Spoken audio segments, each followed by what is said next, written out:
कल हमने राउल्ट का नियम समझा था और उस राउल्ट के नियम से एक समीकरण प्राप्त किया था P01 P कुल अर्थात विलयन में उपस्थित सभी अवयवों के वाष्प दाबों का योगफल।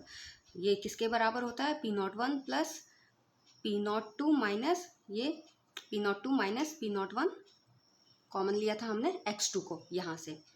P कुल बराबर होता है P01 minus P01 x2 plus P02 x2। इसमें से हमने x2 कॉमन लिया था तो हमें समीकरण 5 प्राप्त हुआ था। इस समीकरण 5 से हमने कुछ बिंदु समझे थे।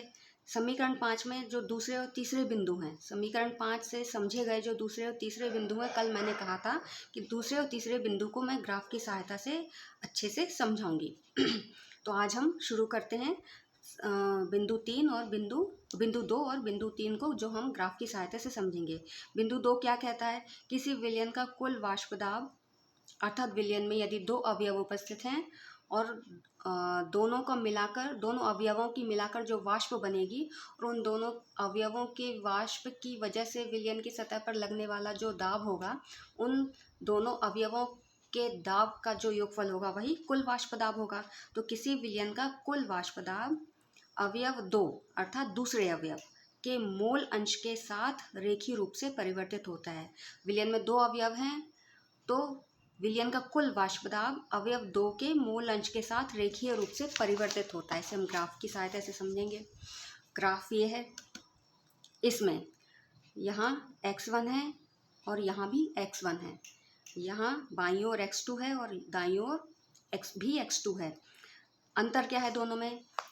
जब x1 का मान हम बाईं ओर से दाईं ओर आगे की ओर बढ़ते हैं तो x1 का मान यहाँ अर्थात बाईं ओर 1 है और दाईं ओर आगे बढ़ने पर मान मान हम x1 से आगे की तरफ बढ़ रहे हैं दाईं ओर, तो x1 का मान 0 हो जाता है। अर्थात x1 का मान बाईं ओर से दाईं ओर आने पर घट रहा है, 0 हो जा रहा है।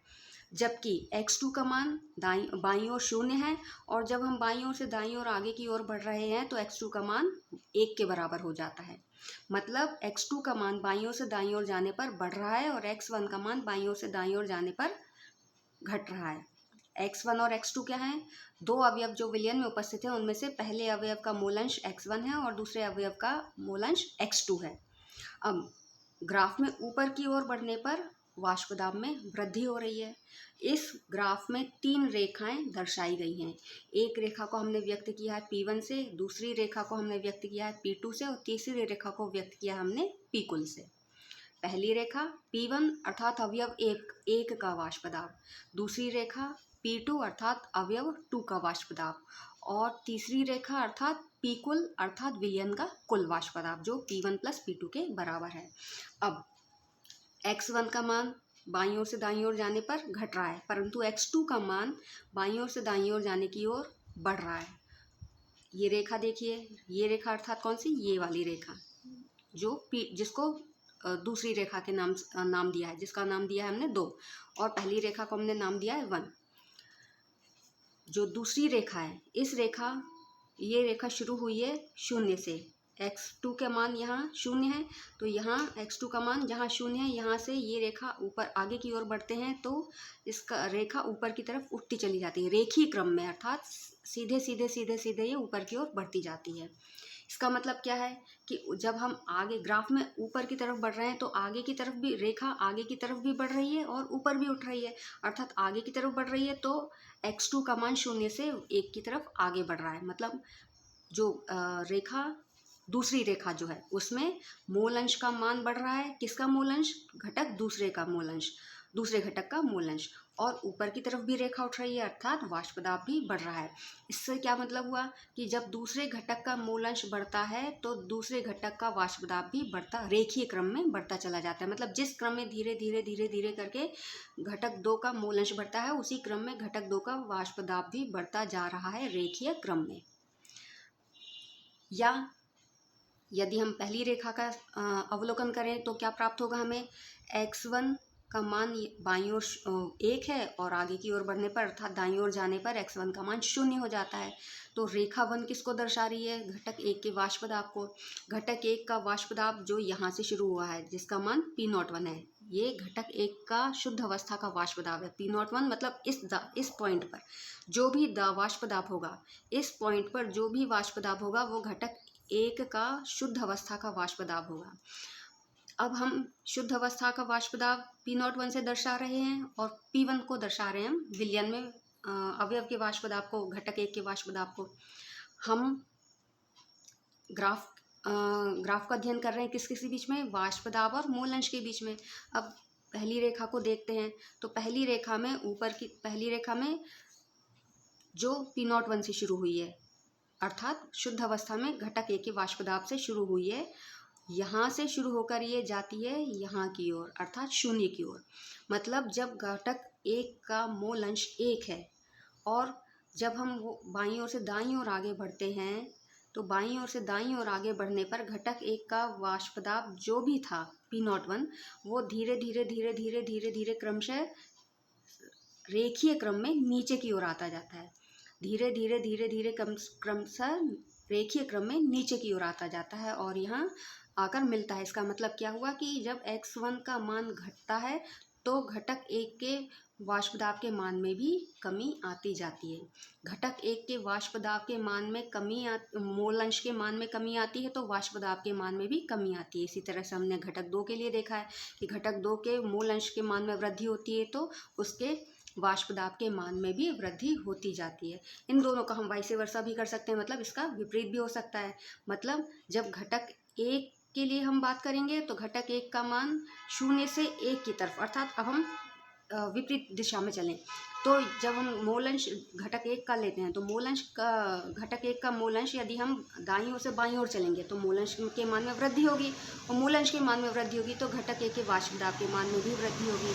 इसी प्रकार घटक 2 के लिए देखें, घटक 2 के लिए भी हम विपरीत दिशा में आगे बढ़े अर्थात घटक 2 के लिए मूल अंश के मान में जब हम दाईं ओर से बाईं ओर जाएंगे तो मूल अंश के मान में कमी आएगी। जब घटक 2 के लिए मूल अंश के मान में कमी आएगी तो घटक 2 के वाष्प दाब में भी कमी आएगी।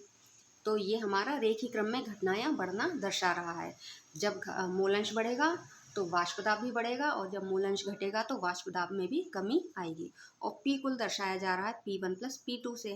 मतलब दो विलयन में दो अवयव हैं, दोनों ही वाष्पशील हैं तो दोनों ही अवयवों की वाष्प होगी। उन दोनों अवयवों की वाष्प ही सतह पर विलयन की सतह पर वाष्प दाब आरोपित करेगी। तो दोनों ही द्रवों की वाष्प दाब आरोपित कर रही है, इसलिए जो कुल दाब होगा वो दोनों ही अवयवों की वाष्प के दाब के योगफल के बराबर होगा। तो इस तरह से तीसरी रेखा किसको दर्शा रही है? P कुल को दर्शा रही है। P कुल का मान किसके बराबर है?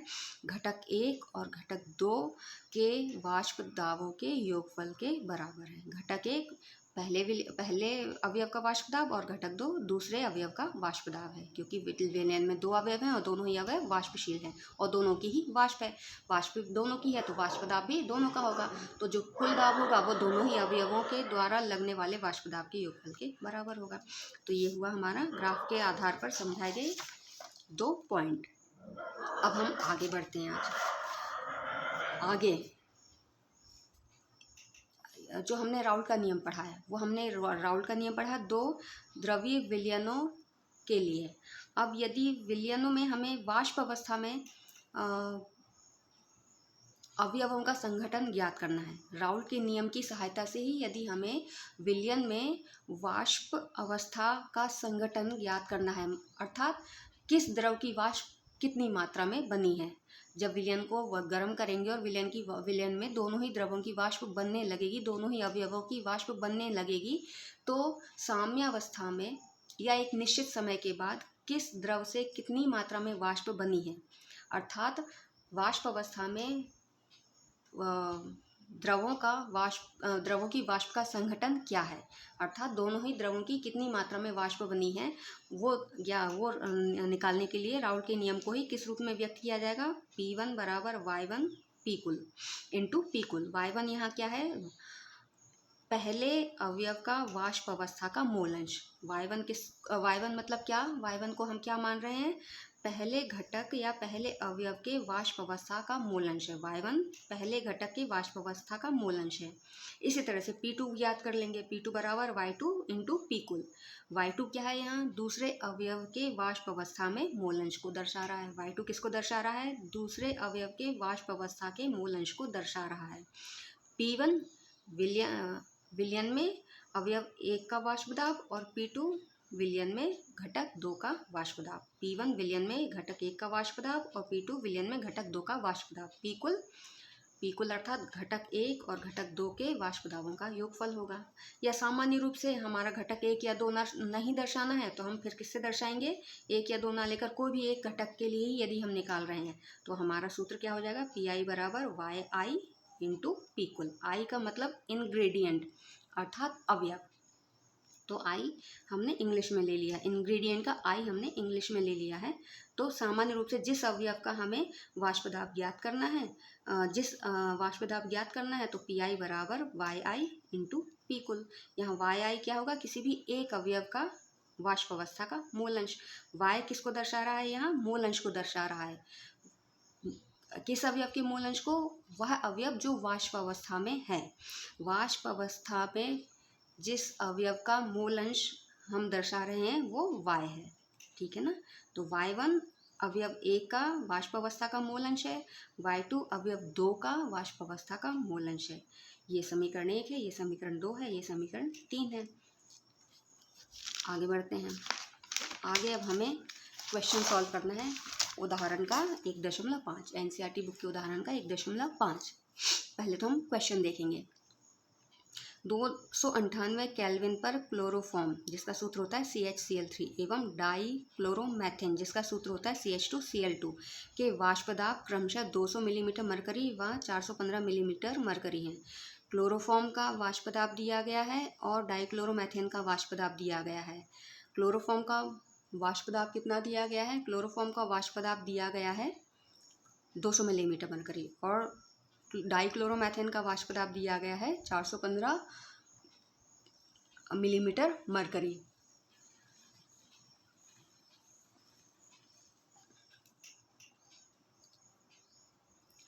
अब ये तो हमें दिया गया है, इसके आधार पर हमें क्या सॉल्व करना है। इस उदाहरण 1.5 के अंतर्गत 2 क्वेश्चन हमें दिए गए हैं।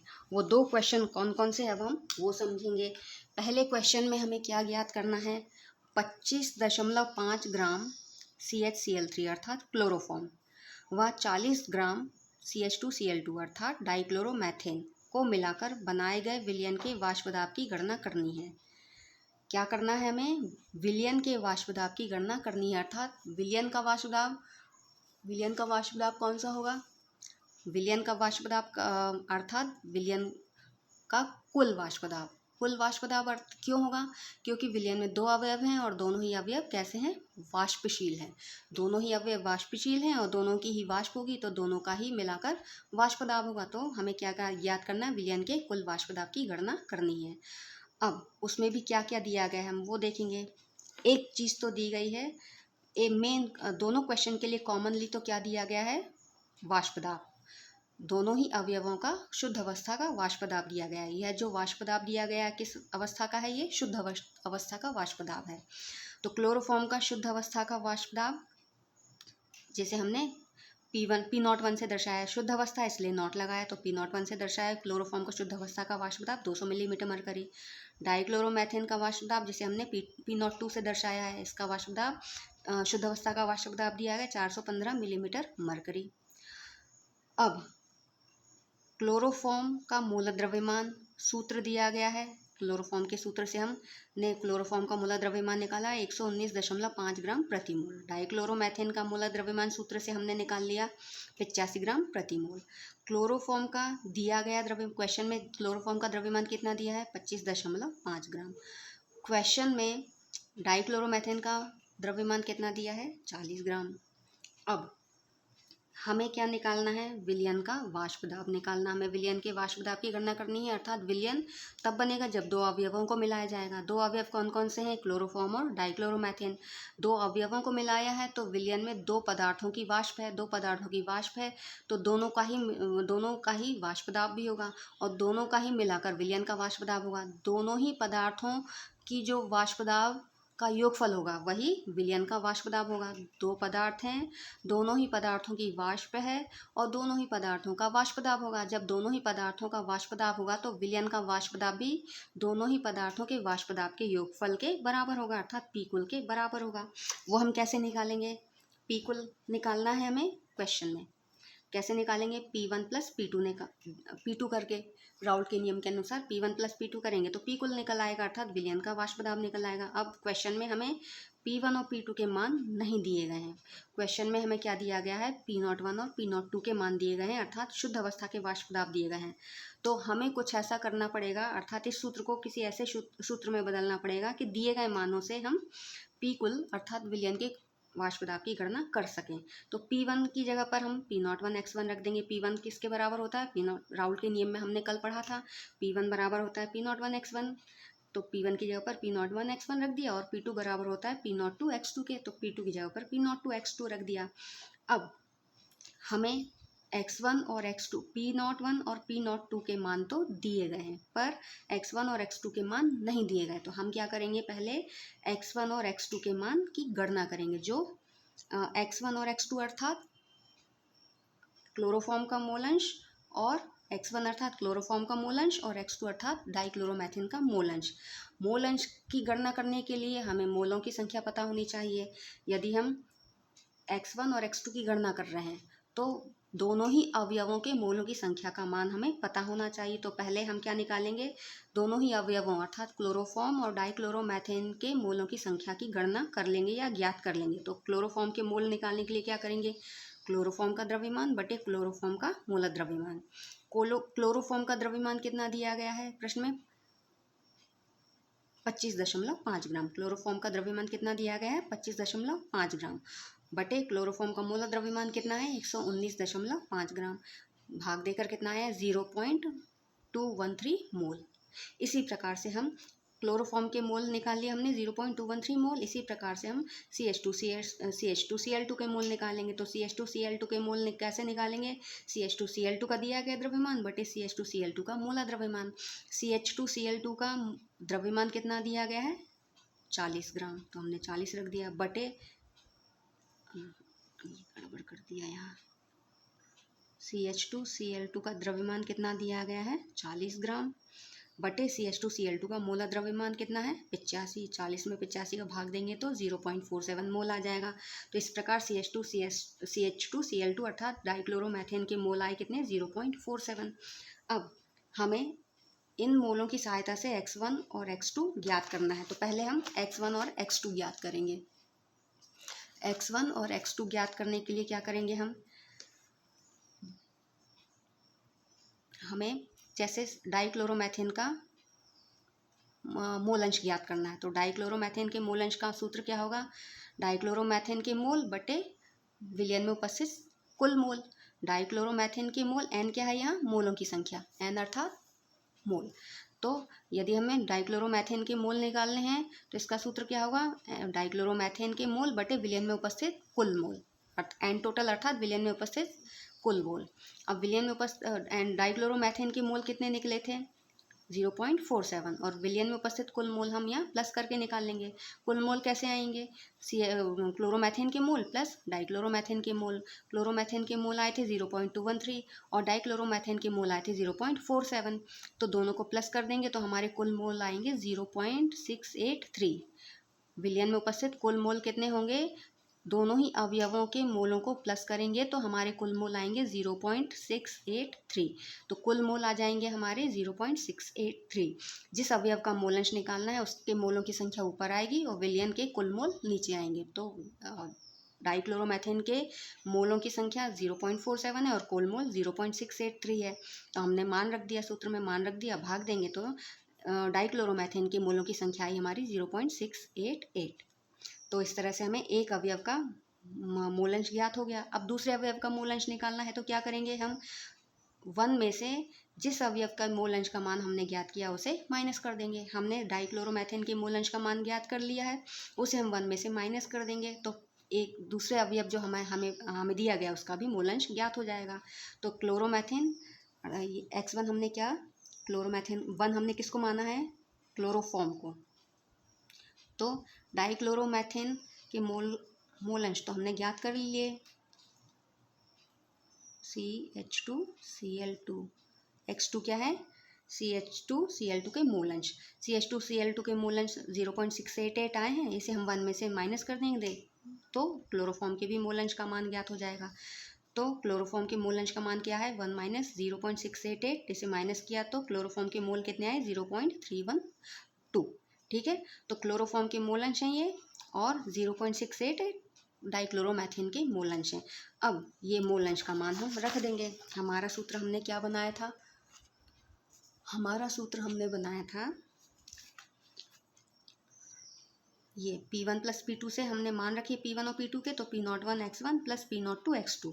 अब क्योंकि X1 का मान ये फिर हमने कल हमने राउल्ट के नियम के बाद ही हमने समझा था। आप चाहें तो कल का वीडियो देखकर ये सूत्र, इस सूत्र से ये सूत्र कैसे बना है ये आप कल के वीडियो में कल के वीडियो में आप ये देख सकते हैं कि इस समीकरण से ये समीकरण कैसे प्राप्त हुआ है। अब इस समीकरण में हम X2 का मान रख देंगे, सारे ही मान रख देंगे, P01 का भी मान रख देंगे, P02 का भी मान रख देंगे और X2 का भी मान रख देंगे।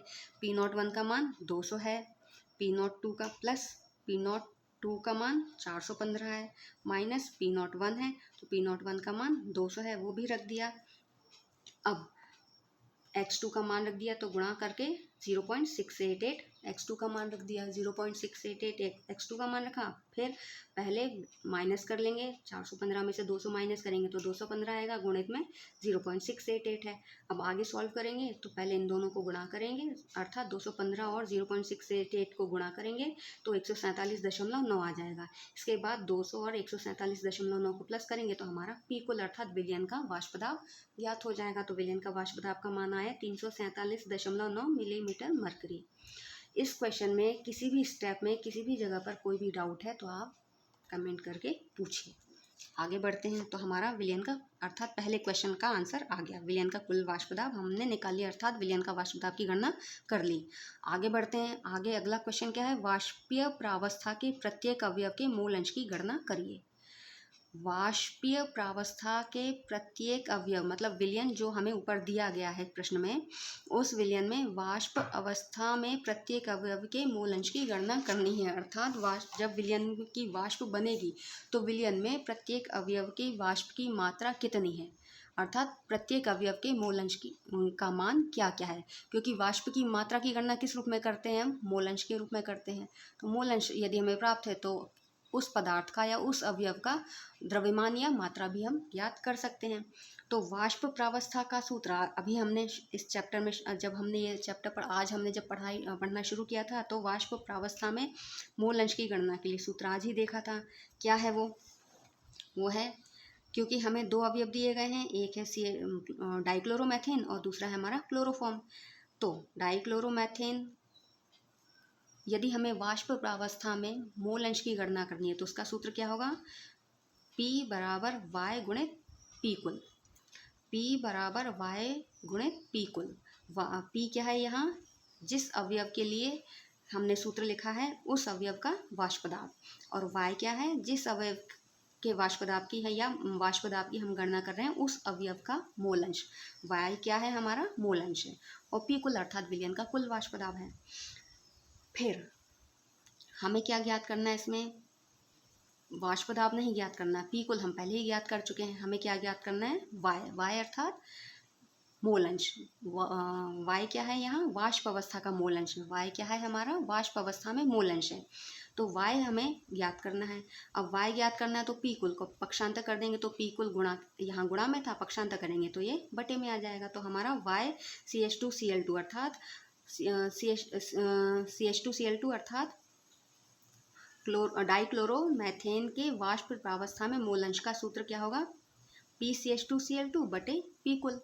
ठीक है ना, पी कुल का पक्षांतर किया तो पी कुल यहाँ बटे में आ जाएगा PCH2Cl2 के साथ, तो PCH2Cl2 बटे पी कुल। तो इससे हम इस सूत्र की सहायता से हम क्या निकाल लेंगे, YCH2Cl2 अर्थात डाइक्लोरोमेथेन का मूलंश वाष्प प्रावस्था में। इसी तरह से हम क्लोरोफॉर्म का वाष्प प्रावस्था का मूलंश ज्ञात कर लेंगे। वाष्प प्रावस्था का क्लोरोफॉर्म के वाष्प प्रावस्था के मूलंश का सूत्र क्या बनेगा, PCHCl3 बराबर YCHCl3 गुणित पी कुल। अब हमें क्या ज्ञात करना है, YCHCl3 अर्थात क्लोरोफॉर्म का वाष्प अवस्था में मूलंश, क्लोरोफॉर्म का वाष्प अवस्था में मूलंश।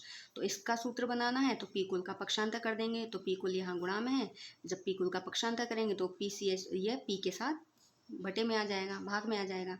तो YCHCl3 हम ज्ञात कर लेंगे किस सूत्र की सहायता से, YCHCl3 बराबर PCHCl3 बटे पी कुल, अर्थात क्लोरोफॉर्म के वाष्प अवस्था का मूलंश बराबर क्लोरोफॉर्म का वाष्प दाब बटे पी कुल।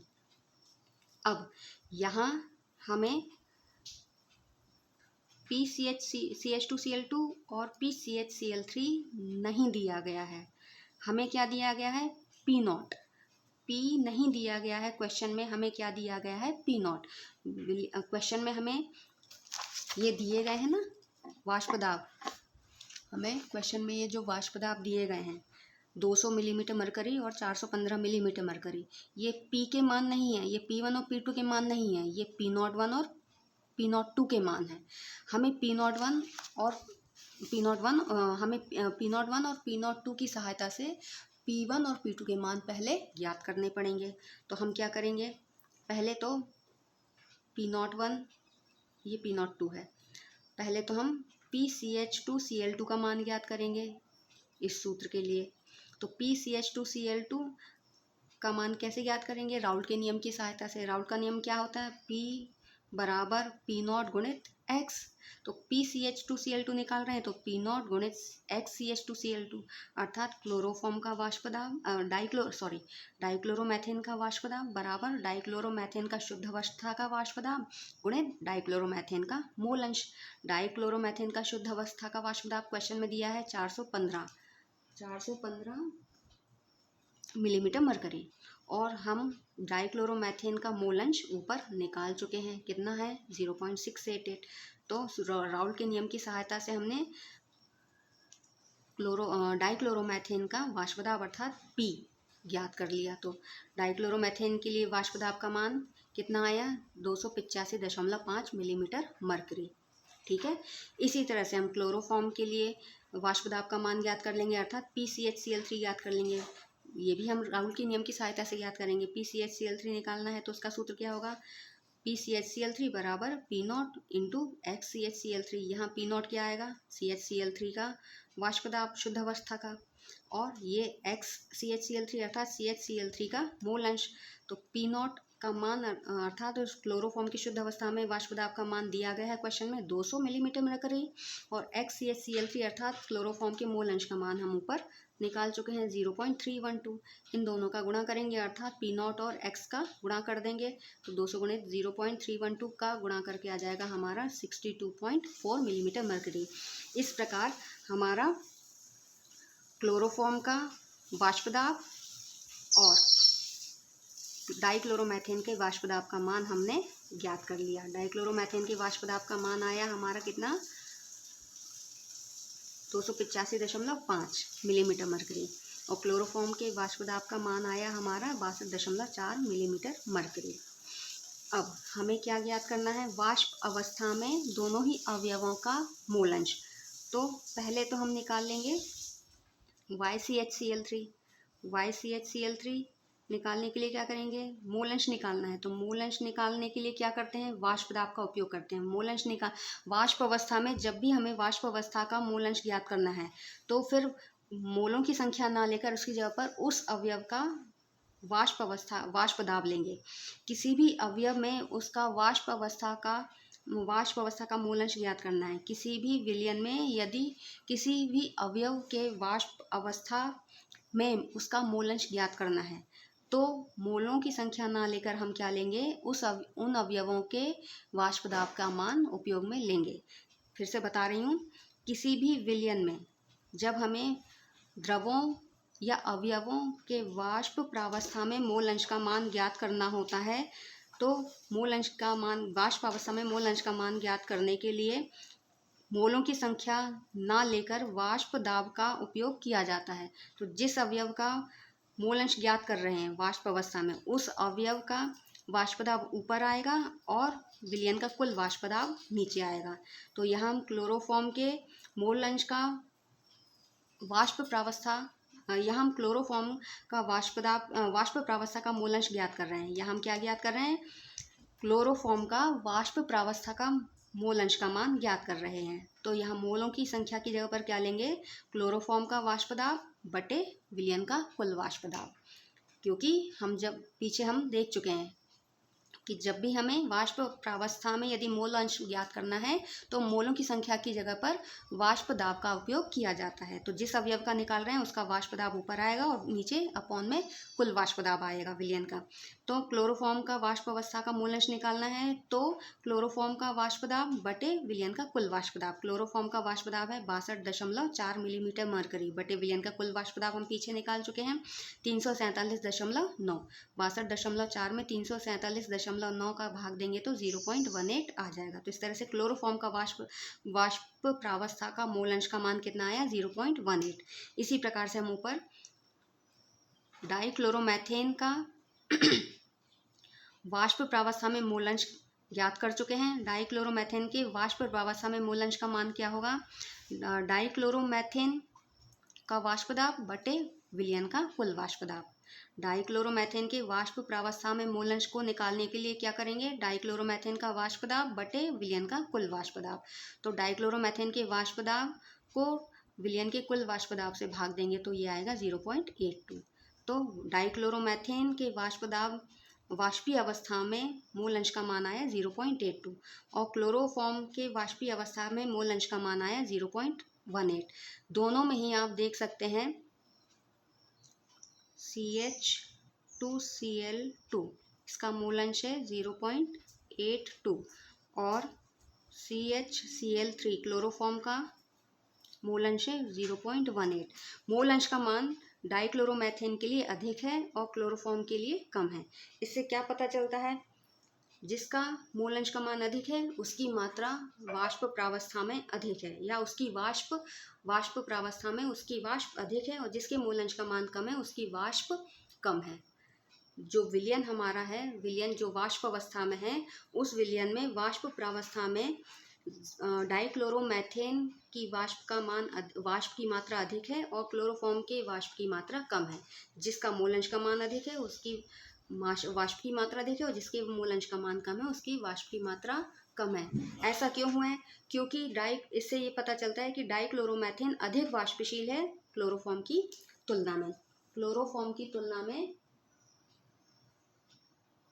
डाइक्लोरोमेथेन अधिक वाष्पशील है। जो अधिक वाष्पशील होगा उसकी वाष्प ज़्यादा बनेगी और जो कम वाष्पशील होगा उसकी वाष्प कम बनेगी।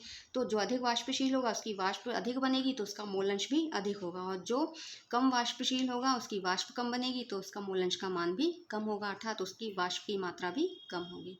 तो ये हुआ हमारा उदाहरण का 1.5। अब आगे बढ़ते हैं। आगे है हमारा राउल्ट का नियम, जो कि हेनरी के नियम की ही एक विशेष स्थिति है। कैसे है वो समझेंगे। अर्थात राउल्ट का नियम और हेनरी का नियम किसी एक विशेष कंडीशन में एक जैसा ही हो सकता है। कैसे? पहले हम दोनों नियम देखेंगे। राउल्ट का नियम है PI बराबर P0I XI और हेनरी का नियम है P बराबर KH × X। यहाँ P दाब है, राउल्ट के नियम में भी P दाब है, हेनरी के नियम में भी P दाब है। राउल्ट के नियम में X मोल अंश है और हेनरी के नियम में भी X मोल अंश है। अंतर किस चीज़ का है? दोनों ही नियमों में उपयोग में लाए गए स्थिरांकों का। तो दोनों ही नियम क्या कहते हैं? दोनों ही नियम में वाष्पशील जैसे राउल्ट के नियम में वाष्पशील घटक का वाष्प दाब उस घटक के मोल अंश के समानुपाती होता है। राउल्ट का नियम क्या कहता है कि किसी भी विलयन में वाष्पशील घटक का वाष्प दाब उस घटक के मोल अंश के समानुपाती होता है। और इसी प्रकार से हेनरी का नियम क्या कहता है कि किसी गैस के द्वारा विलयन की सतह पर लगने वाला गैस का दाब उस गैस के मोल अंश के समानुपाती होता है। अर्थात दोनों ही नियम समान है। वाष्पशील घटक का वाष्प दाब उस घटक के मूल अंश के समानुपाती होगा और गैस का वाष्प दाब उस गैस के मूल अंश के समानुपाती होगा। तो नियम तो एक जैसे ही हैं, परंतु अंतर किस चीज़ का है? दोनों में ही अंतर जो उपयोग में लाए गए समानुपातिक स्थिरांक हैं उनका है। तो इस तरह से यदि हेनरी का नियम एक विशेष स्थिति हो सकती है किसकी, या राउल्ट का नियम एक विशेष स्थिति हो सकती है हेनरी के नियम की। कब? जब KH का मान P नॉट आई के बराबर हो। यदि P नॉट आई का मान KH के बराबर हो, मतलब राउल्ट के नियम में उपयोग में लाए जाने वाले समानुपातिक स्थिरांक का मान हेनरी स्थिरांक के बराबर हो, तो दोनों ही कैसे हो सकते हैं? एक जैसे हो सकते हैं। मतलब दोनों में राउल्ट का नियम हेनरी के नियम की एक विशेष स्थिति हो सकती है, या दोनों समान हो सकते हैं। कब? जब राउल्ट के नियम में उपयोग में लाया गया स्थिरांक का मान हेनरी स्थिरांक के बराबर हो, वरना दोनों में स्थिरांक के अलावा बाकी नियमों में कोई अंतर नहीं है। आगे बढ़ते हैं। आगे है अगला टॉपिक। अभी हम पढ़ रहे थे द्रवों का द्रवों में विलयन। अब हम पढ़ेंगे ठोसों का द्रवों में विलयन एवं उनका वाष्प दाब। पहले हम अध्ययन करते हैं एक ऐसे विलयन का जिसमें, पहले हम अध्ययन करते हैं एक शुद्ध विलायक का। एक शुद्ध विलायक मतलब जिसमें कोई दूसरा अवयव उपस्थित नहीं है। इसे हम इस चित्र की सहायता से समझेंगे।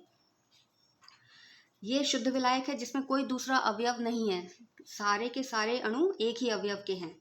तो जब हम, और ये अवयव जो है वो वाष्पशील है। जब हम इसे गर्म करेंगे, जब हम गर्म करेंगे तो जो भी वाष्प बनेगी, केवल क्योंकि इसमें कोई दूसरे अवयव की उपस्थिति नहीं है, तो इसमें जो भी अणु हैं सारे एक ही पदार्थ के हैं, एक ही अवयव के हैं। तो जो भी वाष्प बनेगी वो वाष्प केवल इस एक ही अवयव की होगी, और सारे ही अवयव में उपस्थित सारे ही अणु एक ही अवयव के हैं, तो वाष्प में भी जो भी अणु होंगे वो सारे ही एक ही अवयव के होंगे। तो ये तो हुई वो स्थिति जब विलायक शुद्ध अवस्था में है, अर्थात द्रव शुद्ध अवस्था में है। अब दूसरी स्थिति में आते हैं। जब हम एक विलायक लेते हैं जो कि वाष्पशील है, उसमें कोई दूसरा ऐसा ठोस विलय कर देते हैं जो अवाष्पशील हो, जैसे यूरिया, शक्कर या नमक को जल में विलय कर दें, या आयोडीन, सल्फर मतलब गंधक को CS2 अर्थात कार्बन डाइसल्फाइड में विलय कर दें। मतलब कोई ऐसा विलयन लें जिसमें एक वाष्पशील पदार्थ हो और दूसरे उसमें घोले गए पदार्थ जो हैं वो ठोस अवस्था में होंगे और अवाष्पशील होंगे। तो इस चित्र से समझते हैं। इसमें दो अवयव हैं। यहाँ शुद्ध अवस्था में लिया गया एक विलायक था, अर्थात एक ही अवयव था, लेकिन इस चित्र में दो विलयन है जिसमें दो अवयव हैं जिनमें से एक द्रव अवस्था में है और एक दूसरा ठोस अवस्था में घोला गया है। जो द्रव अवस्था में होगा वो वाष्पशील होगा और जो ठोस अवस्था में घोला गया है वो अवाष्पशील होगा। अब इस तरह के विलयन को जब हम गर्म करेंगे और जब हम बंद पात्र में इस तरह के विलयन को गर्म करेंगे, तो पहले तो हम विलयन बनाएंगे तो विलयन की सतह पर जो अणु होंगे वो दोनों ही अवयवों के होंगे। वाष्प जो बड़े कण दिख रहे हैं या बड़े अणु दिख रहे हैं चित्र में, वो वाष्पशील द्रव के हैं या वाष्पशील विलायक के हैं, और जो छोटे कण दिख रहे हैं वो अवाष्पशील विलय या वाष्पशील ठोस जो उसके अंदर घोला गया है उसके हैं। तो जब हम इस तरह की विलयन को गर्म करेंगे तो क्या होगा कि विलयन में से जो वाष्पशील विलय के कण होंगे सतह पर से, क्योंकि जो वाष्पशील पदार्थ होगा उसी की वाष्प बनेगी। जो वाष्पशील नहीं है अर्थात जो पदार्थ अवाष्पशील है वो तो विलयन में ही रहेगा, विलयन में से निकलकर बाहर नहीं जा पाएगा। और सतह पर दोनों ही तरह के कण हैं। वाष्पशील पदार्थ के कण भी हैं अर्थात अणु हैं, और अवाष्पशील पदार्थ के कण या अणु भी हैं। तो जब हम इस तरह के विलयन को गर्म करेंगे तो विलयन के गर्म करने पर क्या होगा, अणु तो बाहर निकलेंगे, परंतु अणु केवल वो ही निकलेंगे जो पदार्थ वाष्पशील है। जो अवयव वाष्पशील है केवल उसी अवयव के अणु सतह से उठकर बाहर निकलेंगे, बाकी नहीं निकलेंगे। तो यहाँ और यहाँ में क्या अंतर आया? यहाँ वाष्प, क्योंकि यहाँ सतह पर एक ही प्रकार के अणु थे, एक ही अवयव के अणु थे और सारे ही अणु वाष्पशील थे। तो जब वाष्प बनेगी तो सारे सतह के अणु वाष्पीकृत होकर वाष्प अवस्था में आ जाएंगे। परंतु दूसरी परिस्थिति में जहाँ दो अवयव उपस्थित हैं जिसमें एक वाष्पशील है और दूसरा अवाष्पशील है, तो अवयव जो सतह पर अवयव के अणु जो सतह पर मौजूद हैं उनमें से कुछ अणु वाष्पशील ठोस के हैं और वाष्पशील द्रव के हैं और कुछ अणु अवाष्पशील ठोस के हैं। तो जो वाष्पशील ठोस होगा उसके तो अणु वाष्पीकृत होकर ऊपर उठेंगे, परंतु वाष्प अवस्था में आ जाएंगे, और परंतु जो अवयव अवाष्पशील है उसके अणु विलयन की सतह पर ही रहेंगे, ऊपर नहीं उठेंगे। तो ऐसा होने से क्या होगा? ऐसा होने से ये होगा कि जब विलयन में कोई दूसरा ऐसा पदार्थ उपस्थित हो जिसमें दूसरा अवयव अवाष्पशील हो, तो जो विलायक हमने वाष्पशील अवस्था में लिया है उस विलयन से जो वाष्प बनेगी वो वाष्प की मात्रा क्या हो जाएगी? कम हो जाएगी। वाष्प बनने की मात्रा क्या हो जाएगी? कम हो जाएगी। यहाँ दोनों ही स्थितियों में विलायक हमने समान लिया है। जो हम तुलना कर रहे हैं चित्र में, विलायक दोनों ही जगह हमने समान लिया है। जो विलायक यहाँ लिया है वही विलायक हमने यहाँ लिया है, परंतु दोनों में अंतर क्या है? यहाँ जो हमने विलायक लिया है इस विलायक में हमने अवाष्पशील ठोस को भी घोला है। तो सतह पर विलायक और विलेय मतलब अवाष्पशील विलेय और वाष्पशील विलायक दोनों के ही अणु हैं, जबकि यहाँ सारे के सारे अणु वाष्पशील विलायक के ही हैं। तो जहाँ वाष्पशील विलायक के साथ यहाँ वाष्पशील विलायक के साथ कोई दूसरा अवयव मौजूद नहीं है, यहाँ सारे के सारे सतह से अणु उठकर वाष्प प्रावस्था में आ जाएंगे, तो वाष्प बनेगी और अधिक मात्रा में बनेगी। परंतु यहाँ वाष्पशील अवयव के अणुओं के साथ साथ अवाष्पशील पदार्थ के अणु भी हैं, तो वाष्प केवल वाष्पशील अवयव की ही बनेगी। अवाष्पशील अणु ऊपर नहीं उठेंगे और ना ही नीचे की तरफ से अणुओं को ऊपर उठने देंगे, तो यहाँ वाष्प कम बनेगी। इससे हम क्या निष्कर्ष पर पहुँचते हैं? इससे हम ये निष्कर्ष पर पहुँचते हैं कि शुद्ध विलायक में यदि हम कोई अवाष्पशील ठोस को विलेय के रूप में घोल दें तो जो विलयन बनेगा उस विलयन की वाष्प शुद्ध विलायक की तुलना में कम बनेगी, और जब वाष्प कम बनेगी तो वाष्प का दाब भी कम होगा। सतह पर लगने वाला क्योंकि वाष्प के अणु कम है तो वाष्प की मात्रा कम है, तो इस विलयन की सतह पर जो वाष्प दाब लगेगा वो वाष्प दाब भी इस शुद्ध विलायक की वाष्प दाब की तुलना में कम होगा।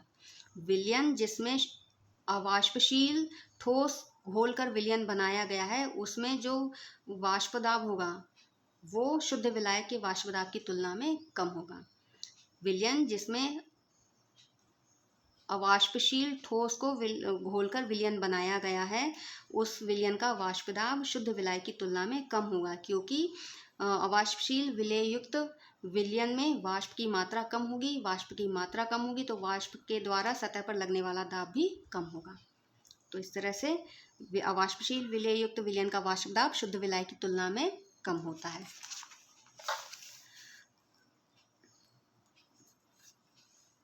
इस तरह से आप यहाँ से नोट्स बना सकते हैं। अब अवाष्पशील विलेय युक्त विलयन के लिए हम राउल्ट का नियम समझेंगे। अभी हमने राउल्ट का नियम समझा था ऐसे विलयनों के लिए जिसमें दो अवयव उपस्थित हों और दोनों ही अवयव वाष्पशील हों।